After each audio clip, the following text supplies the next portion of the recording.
تماشاوان هجاج خو وان روجان ده پر بحثا لهفکرنه که دناورا هیزن سوریا دموکراتیک و حکومتا و گوهیز سوریه ده تیه کرن. اندام فرمانداریا گشتیا قصده و همجی بریوبر دانستاندن لشکری لگل شامه سیپان همو آگاهی انداوی رادگینه دبیجه کو حتی نها تل هفکرنه که بلنگهین آفرمی به حکومت را چه نبویه.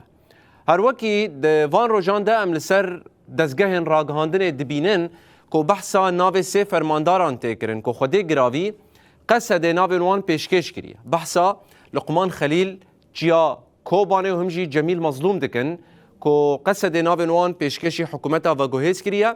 سیپان حمود در حق و مجاره نومدیا 24 را گوت کو او آگاهی نراستن و اف ناو جهیل وان و نهاتیه پشتراس کرن.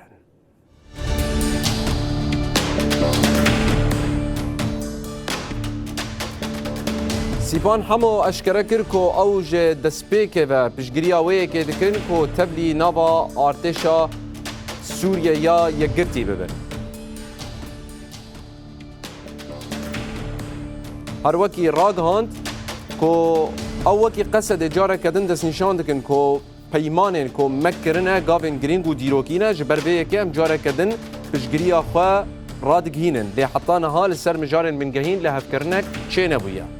سیپان حمود دربار ادعای کویس فرماندار د فرمانداری ارتشا سوریه د جه بگرن د گوت فرماندارن کو بحثا ناون وان تینه کرن جالی مبن نهاتنه پشتراس کرن.